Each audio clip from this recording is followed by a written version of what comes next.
就不太平。不太平的地方，就一定有我。世间没有一顿火锅解决不了的问题，如果有，那就2顿火锅。现在这句话，在我们名都很流行，说是从朝歌传过去的，但我却觉得应该是益州。你也知道，名都那地方终年都不见阳光，潮湿阴冷，谁不喜欢吃火锅？这个男人叫殷三，你们地上的阴天喜欢吃蘑菇第3，一个莫名其妙装腔作势，又看似极其普通的名不妖人。我现在就想吃。看到他的第一眼，我就觉得然后回去吹他有问题。这有什么错？行，这位师妹，我承认自己留下来就是想看热闹，但这可是景阳真人要飞升啊！整个修行界谁不想看？就因为这样，你就要收拾我？不至于吧？哎，打个商量，能不能麻烦你松开这东西？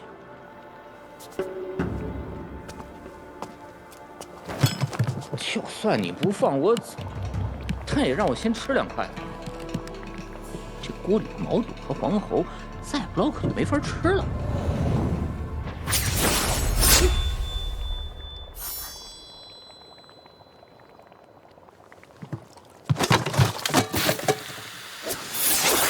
名不妖人来我青山宗招摇，死有余辜。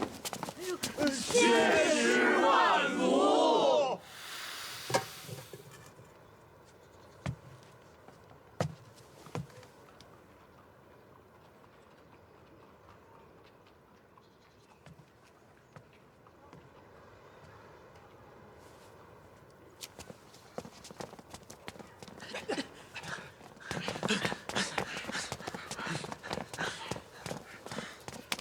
见过老师。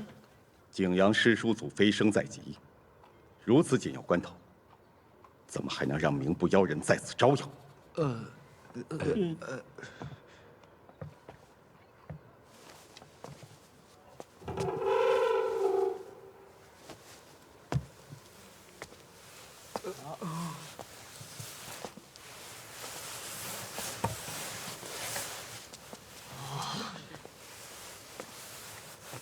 腊月，很不错。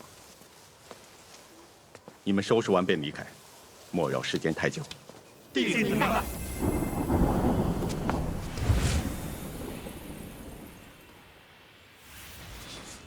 你们快看！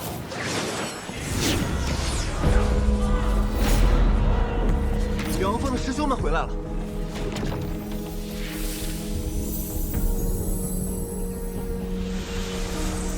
这是果城寺的禅子，禅子也来了。那玄灵宗的老太君呢？估计一会儿也该到了。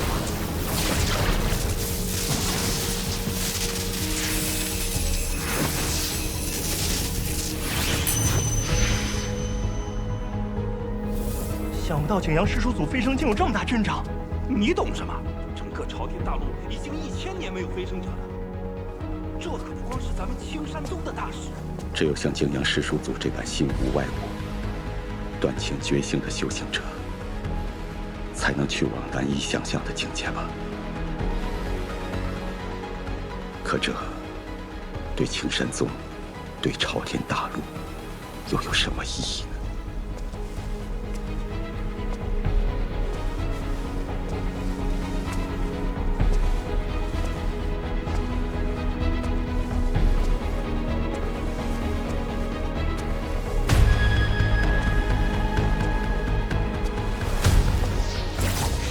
祭司，还有阻拦师叔祖飞升。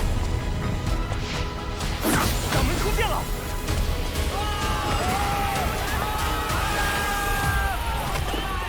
那是西海殿神。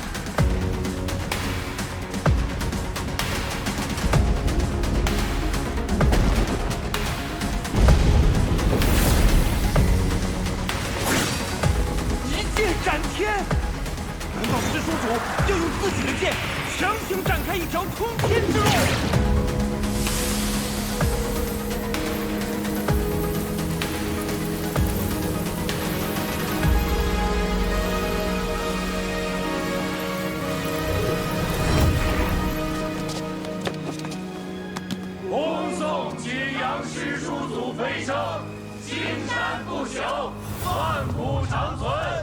恭送景阳师叔祖飞升，青山不朽，万古长存。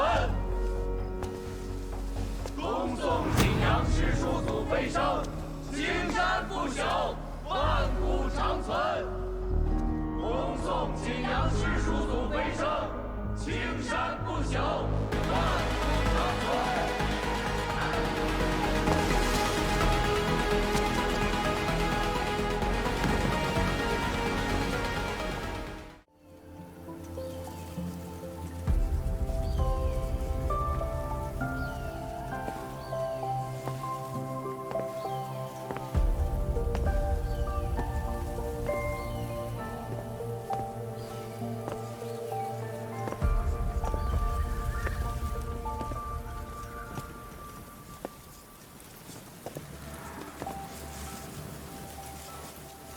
抱歉，我不知道有人。你是谁？景九。我好像听说过你。我也听说过你。你不如传闻里好看。可能是传闻太夸张。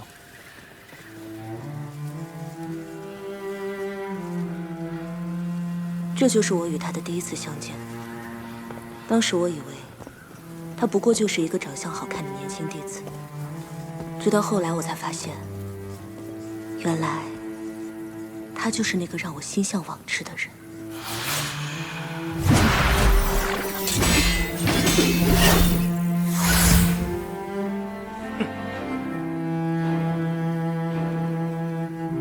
其实，在此之前，我曾多次想过与他初见时的情景。比如说成剑大会，比如说飞升仙界，因为我觉得，一个人与他生命中重要的人初次相见，就应该是记忆深刻、非同凡响的。可人生就是这样，往往越是重要的事，发生的时候就越是稀疏平常。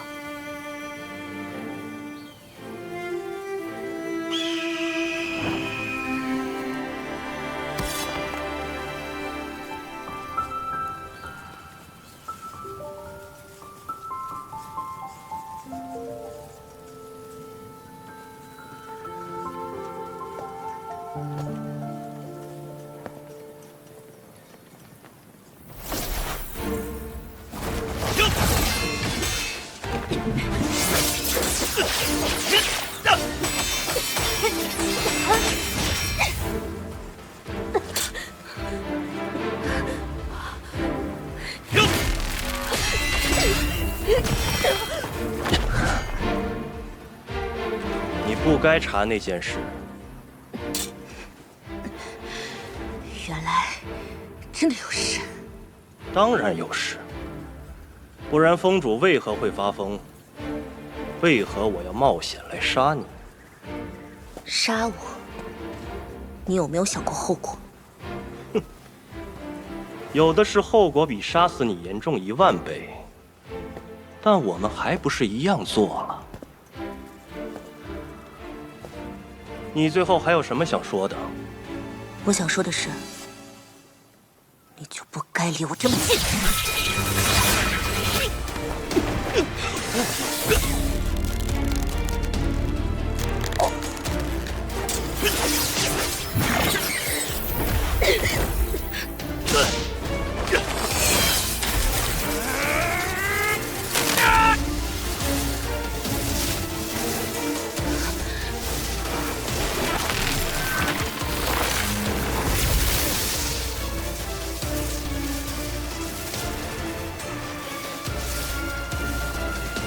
死吧！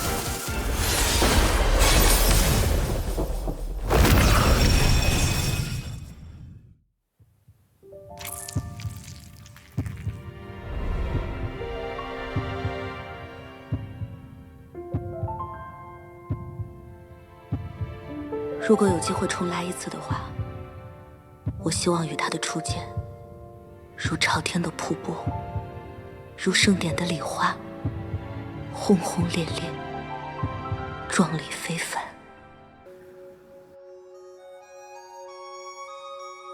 他是我见过最特别的人。出于好奇，这段时间我经常来找他。虽然这是我们第7次见面，但和往常一样，言语甚少。我平时很少与人聊天，所以一直不明白应该怎么聊。不过有一点我倒是知道，闲聊一般都需要一个话题。我是腊月生的，所以叫这个名字。城建大会的时候，你会选哪座峰？不是我选，是九峰选。像你这样的天才少女，局面自然会倒过来。天光峰为掌门所属，资源不是诸峰可比的。尚德峰为剑律元奇经所属，他是掌门的师兄，资历最老，地位超群，也不会差。青荣峰为南望所属，峰上都是女弟子，你待在那里，应该更为便利。至于其他峰，要么实力较弱，要么事务繁杂，想来你也不会去。哎，你该不会直接加入两望峰吧？城建大会在即，师妹，何不来我两望峰？诸峰已然老朽，青山之未来只在于我们。你错了，青山之未来在于我，而不在于你们。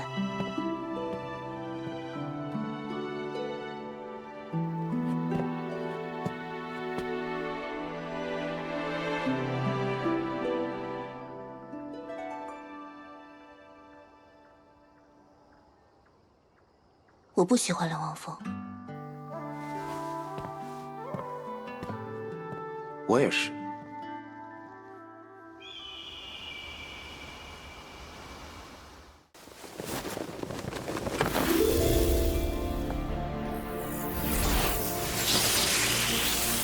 弟子赵腊月，前来惩戒。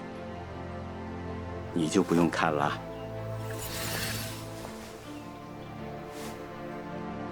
诸位，开始吧。你是我青山的未来，遇着庸师只会误了你的修行。还是我来吧。多年没有收徒，甚至很少参加城建大会的尚德峰峰主袁奇经居然来了，而且决定亲自传剑。袁奇经可是青山剑律，他要亲自收徒，还有谁能与他相争啊？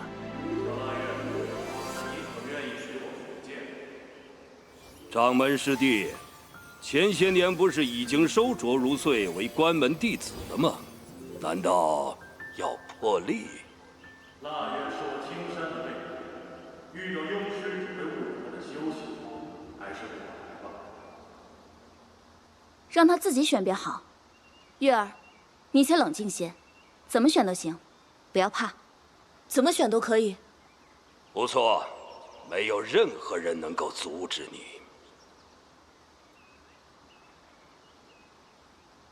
神墨峰。什么？你说什么？我说，我要惩戒神墨峰。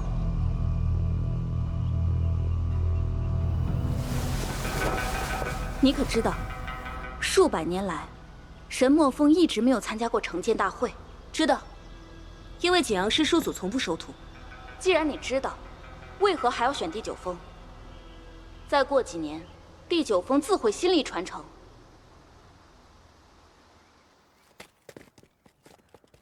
我从未见过师叔祖，我只知道当年师叔祖路过朝歌城的时候，遇着了娘亲。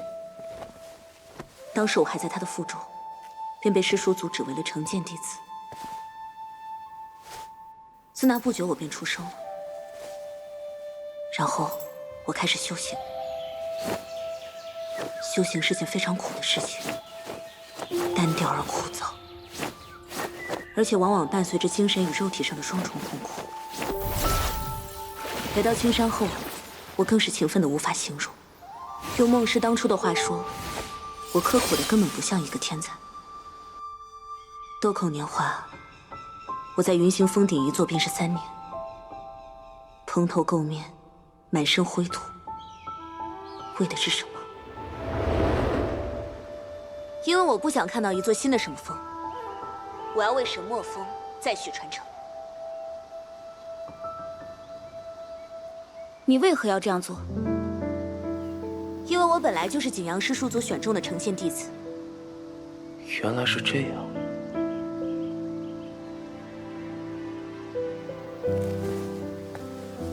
他已经飞升，你跟谁学剑？伏斯剑随他而去，你又能成什么剑？一青山就立，只要我能登上神墨峰，拿到伏斯剑，便算成剑成功。神墨峰自尽，除非青山大阵新开剑脉，方能打开道路。你要续神墨峰剑脉，青山大阵自然无法助你。登峰之路无比凶险，不要说你只是个诚意境的普通弟子，即便是你有野境的师叔们，也必是九死一生的下场。如此，你还是坚持？师叔祖的剑诀，名九死，有九死不悔之意。我既然要继承师叔祖的剑，又怎会怕死？好，好，好。原来你是小师叔选中的弟子，小小年纪便如此气魄。若你失败而侥幸未死，3年内只能在溪畔自修，明白吗？啊，3年，这也太苛刻了。嘘，小点声。也还好吧。这个惩罚看似普通，实际上非常重。这怎么说？无法接触到真正的玄妙剑诀，更无名师指点。就算赵腊月是天生道种，修行也会非常困难，至少和那些成剑成功的同门相比，会慢很多。再说，修行这种事情，一步慢，步步慢，如此沉重的后果，谁愿承受啊？那可否让赵师妹入两望峰？对呀，还有两望峰呢。不愧是大师兄。我觉得可以。翠姨，我听说在两望峰可以接触到青山珠峰的所有剑法，这么说，赵腊月的修行就不会有阻碍了。这过南山不愧是青山首徒，聪慧而又机智。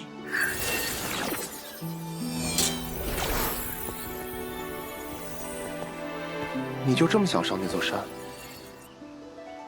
你想好了吗？想好了，我也选神墨峰。他怎么也选神墨峰？是啊，今天这是怎么了？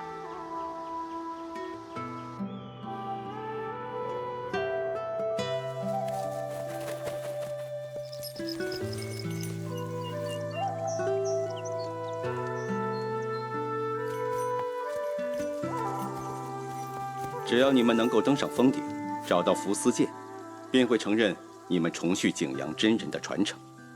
师妹，有问题就退下来，莫要不舍。何必如此逞强？总之一切小心。多谢师兄先前说的那番话。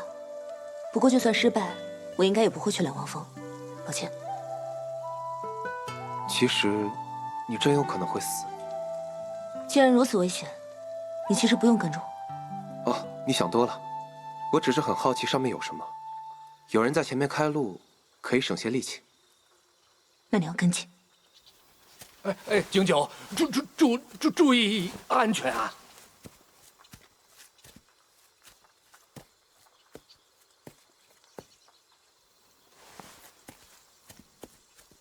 哼，这才有意思嘛！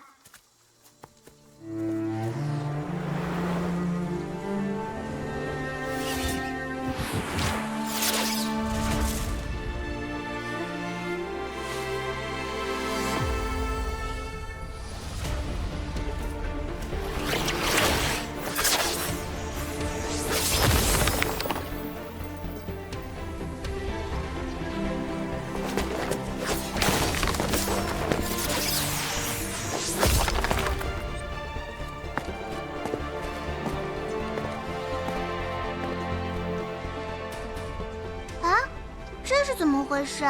怎么还把眼睛闭上了？用颜悦儿无法判断剑意在何处，也就无法找到剑阵的规律，所以他干脆闭上眼睛，只用剑识感受剑意。这当然极为冒险。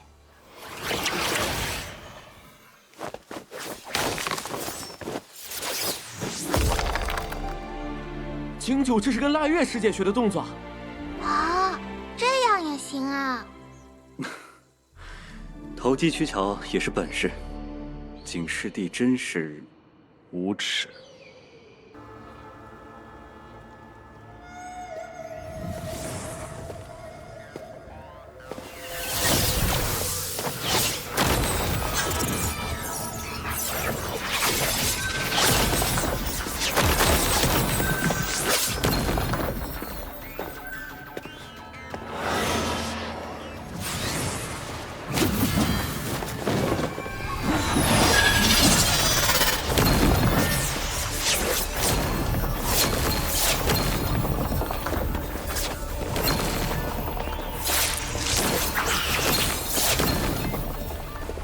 我累了。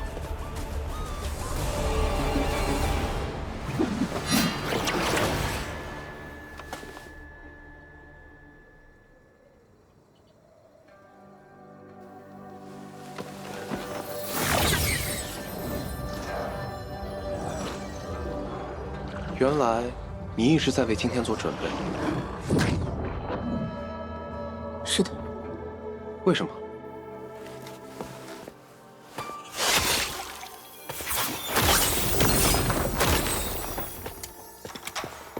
我累了。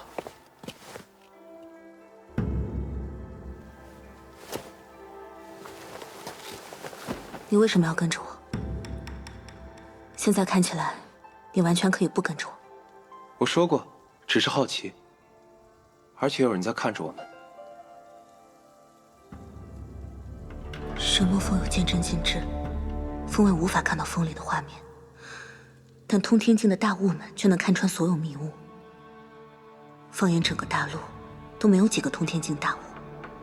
但不巧的是，青山宗便可能有2位。那么他警惕并且防备的人究竟是谁？掌门，还是剑履师伯？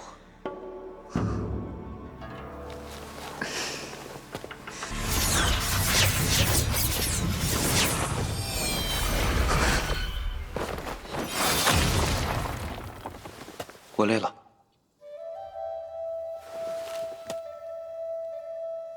我还是高估了自己。师叔族这座高峰，怎么可能轻易登顶？你已经很不错了。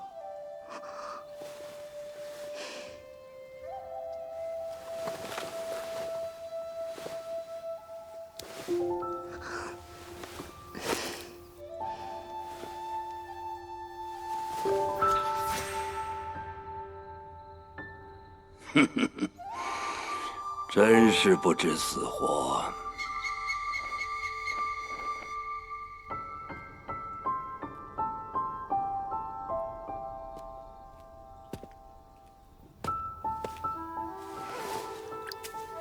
你很想知道我为什么一定要登这座山吗？为什么？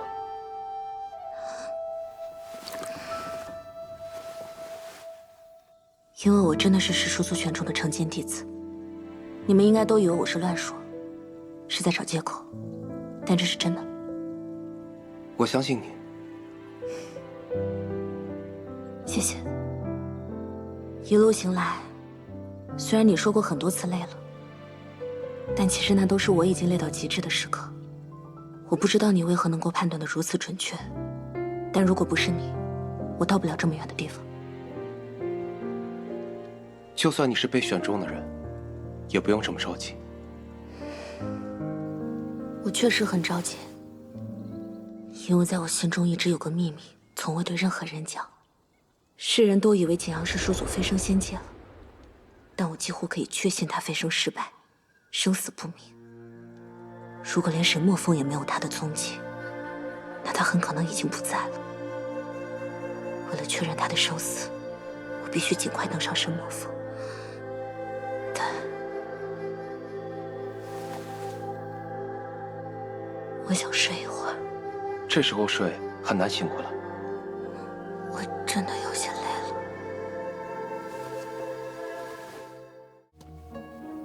你醒了？这是怎么回事？如你所见，我们已经在峰顶。这里就是师叔祖的洞府。应该是吧。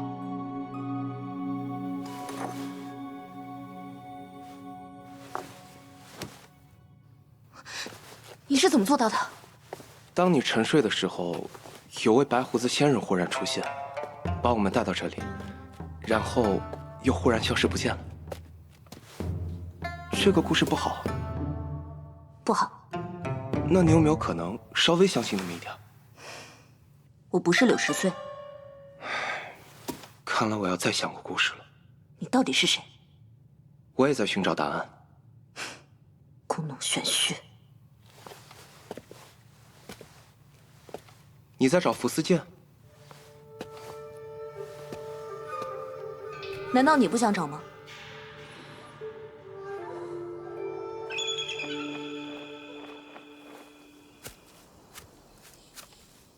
洞府里没有，难道剑在风里？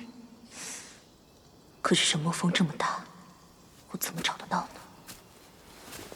怎么了？我没找到那把剑。不能成剑也无所谓，我们可以去两王峰。不是成剑的事情。景阳师叔祖飞升失败，如果那把剑还在神魔峰，说明他也有可能还在这里疗伤。如果那把剑都不在了，那他只怕师叔祖死了。原来真的死了。那我这些年做的所有事情还有什么意义？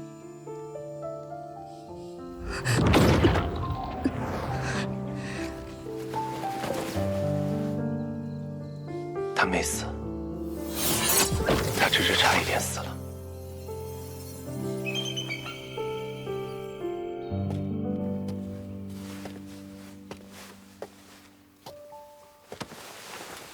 原来你家姓赵啊。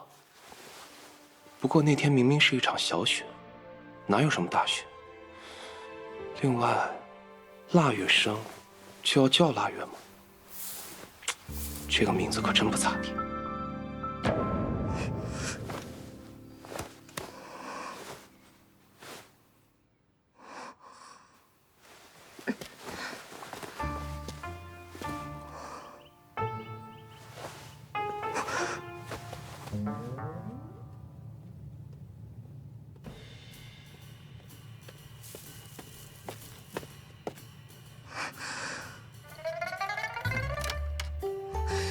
对我做了什么？我什么也没做。什么也没做？那这个怎么解释？怎么了？你怎么能给我扎冲天辫？我又不是小孩子。你头发这么短，哪里谈得上是辫儿？也就是个揪。而且，我觉得挺可爱。我又想到了个新故事，或者说刚才那个故事又有新的进展，你听不听？又是那个老仙人？是啊，你刚才昏迷的时候，那个老仙人又来了。他知道你在找一把剑，就告诉了我。你真知道那把剑在哪里？他说那把剑，其实一直就在你的手上。难道他说的就是这个？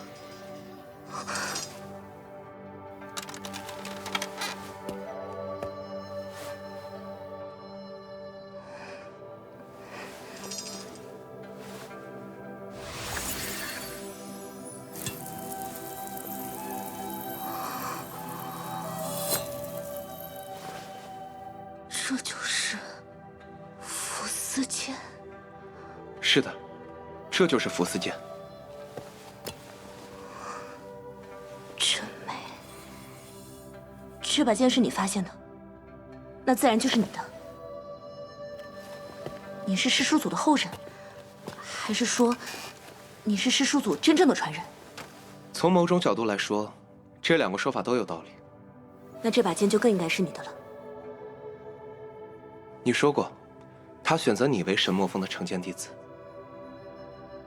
我没有见过师叔祖，我只知道当年他路过朝歌城的时候，遇着了我的母亲。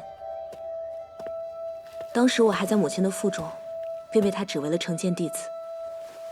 青山宗早早派了师长来保护我，于是还没出生，我便注定不再是一个普通的贵族小姐。我不需要为了家族的利益去联姻，也不需要去参加那些无聊的诗会。我也不用担心会被选入皇宫，我的人生是被祝福的，所有的美好、被嫉妒，都是师叔祖赐予我的。但是，我没有见过他，我一直没能发现这把剑的秘密，我也没本事登上神魔峰，那么我怎么有资格做他真正的传人呢？也许他并不这样想。你的能力与你的意愿并不重要，因为他的意愿非常清楚。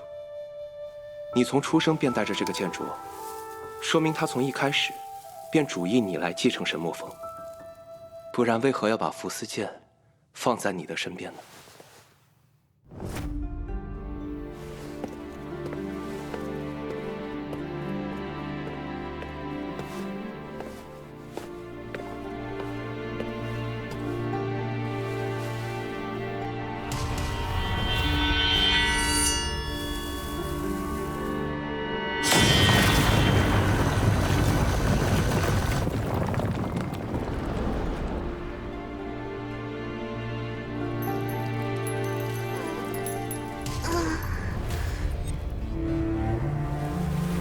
神墨峰有剑阵禁制，外界应该无法听到里面的声音才对。难道？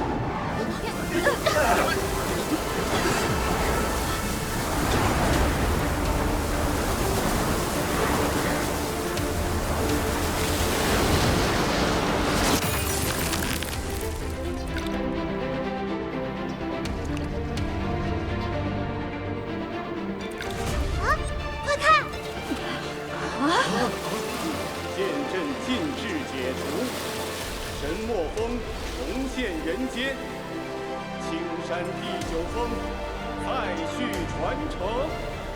没想到这么快，便又能看到这座峰。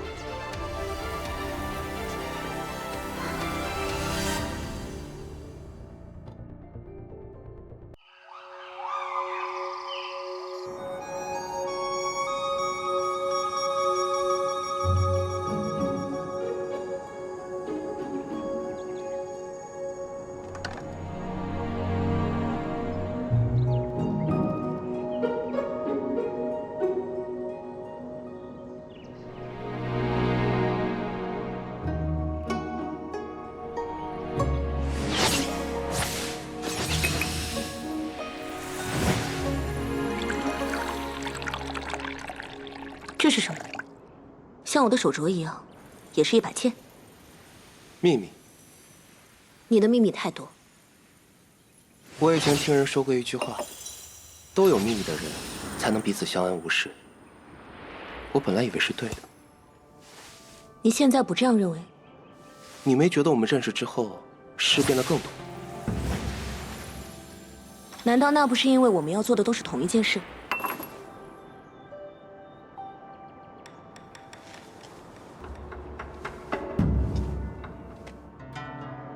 你知道吗？我最崇拜的人就是景阳师叔祖。崇拜他的人很多，但我从来没有见过他。见过他的人很少。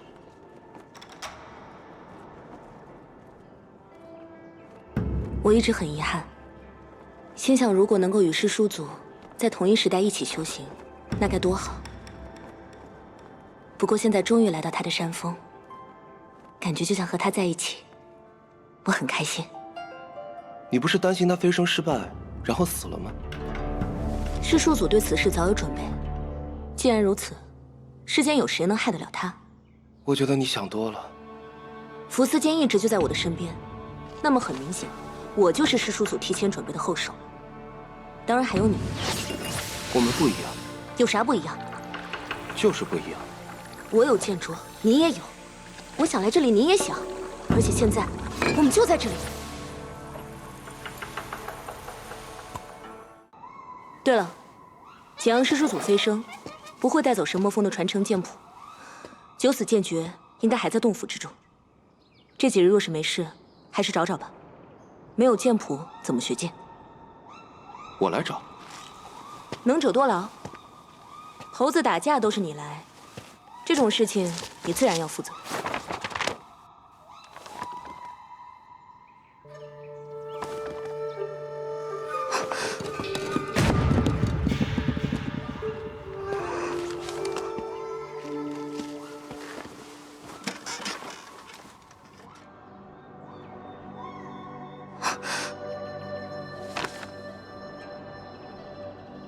怎么了？不知为什么，我的心里忽然生出一个石破天惊的想法。但是除了直接问，那个想法不可能有别的办法得到证实。以他的性格，如果我问，他一定会告诉我。可直到最后，我还是没有问。因为我知道，有些事不去追问，才是最好的选择。对了，尚德峰在查左一的死因，他们现在查到柳10岁。听说那天夜里，他离开了自己的洞府，却没有人知道他去了哪里。那天夜里他去找我了。你不担心？我对他说了，那个人是我杀的。你不担心？白如晶护短，两汪峰更护短。他和你一样是天生道种，掌门不会让尚德峰乱来。可尚德峰的目标就是两汪峰，甚至是掌门。就算不能查出什么，能落些颜面也是好的。你对这些事情是真的不感兴趣，还是蜘蛛在窝？我现在更想知道的是，为什么来到神墨峰后，你的话越来越多？因为我的心里有太多疑惑。比如，我一直以为你会问我那个问题，但你却始终没有。好吧。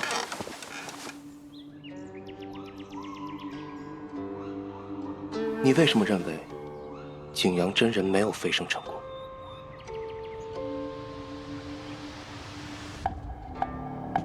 就是这里。那个名部弟子的境界很低微，那时候还留在云栖镇上不走，本就有些奇怪。虽说当时已颁下3000里禁，但孟师问都不问便一剑杀了他，这事儿也有些奇怪。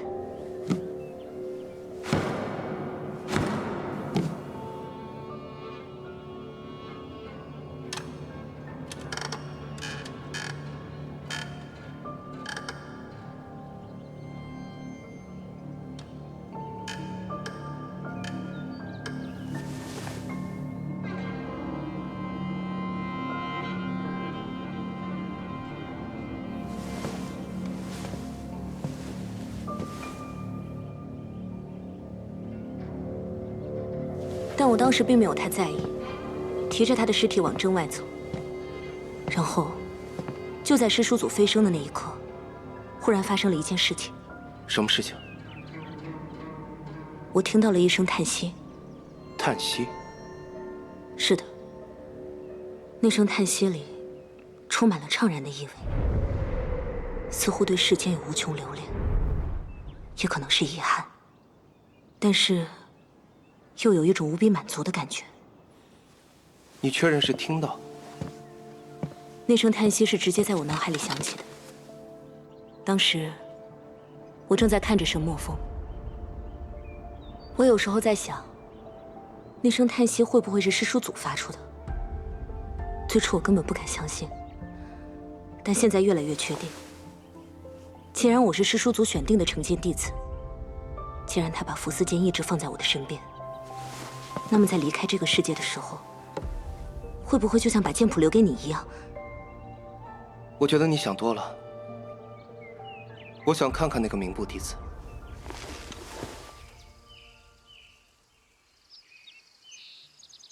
为什么没有用剑火烧掉？因为我当时觉得有问题，所以把这具尸体留了下来。还放了些镇魂石进去。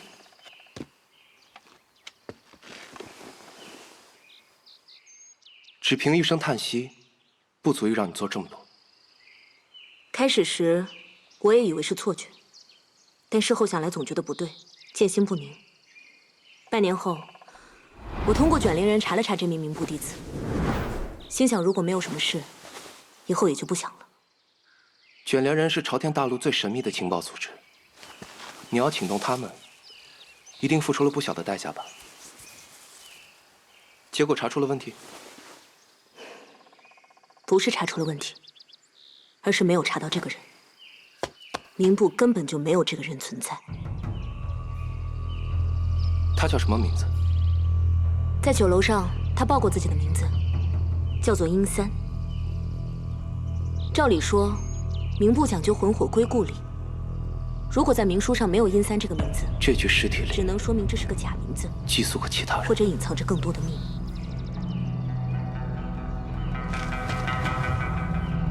杀他的人是孟师。是的。后来我暗中查孟师，那件事后，他得到了师长赐药，不再负责教导外门弟子，而是回到尚德峰闭关，冲击更高的境界。只凭教导你的功劳，他得到的报酬似乎太多了些。是的，我只能怀疑尚德峰。除了他出身尚德峰，还有别的理由吗？青山九峰都知道，剑律师伯不喜欢景阳氏叔祖，两个人的关系一直不好。你已经是神魔峰主了，不必再称他师伯。这不重要。从孟师与殷三的线索，卷帘人查到3000里境前碧湖峰少了2根雷魂木。2根？是的。有镇守在，这2根雷魂木肯定没办法送到9峰之外。那如今在哪里？让我觉得一定有人利用雷魂木，致使景阳氏叔祖飞升失败。你要做什么？不要！不要再查这件事情了。雷魂木，小姑娘看来是真生气了，居然让我自己走回去。成剑大会结束后，我和景九进了神墨峰，柳10岁被收入天光峰。那个和景九对阵的顾青，因为偷学剑诀，被逐出了2望峰。昨日，他竟来到神墨峰，表示想要跟随景九修行。他不是成剑弟子，按律我们不能收留。然而景九却做出了一个让我意外的决定。这座山峰很大，就那些猴子住在这儿，太空了。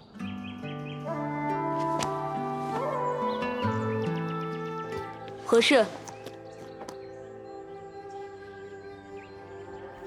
见过峰主。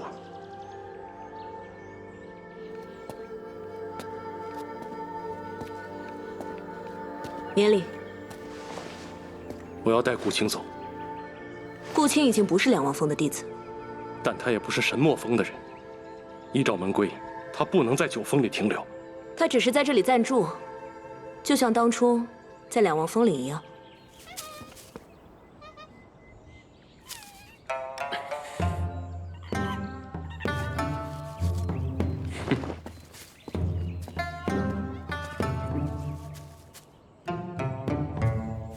听说顾青是顾寒的庶弟，在家里的时候颇受欺压。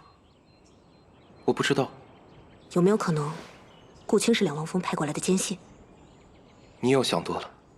我有没有对你说过，我觉得自己很擅长阴谋？你还是想多了。青山9峰，如果诸峰之间还要警惕，何不干脆分家？就算9峰不分家，可青山一定出了问题。不然，袁奇经为何要出手镇杀雷破云？左一又为何因雷魂木一事暗杀我？我一定会继续查下去。我说过，这件事情不要再查。我也说过，这件事情我一定会查下去。就算景阳真人真出了事，凭你我现在的境界，也无法改变什么。因为我们的对手非但很强，而且很残忍。所以对你我而言，现在最紧要的事情，就是安静的修行，尽快提升自己的境界。你可能并不了解我，我不是好人，我很凶恶的。是啊，我好怕。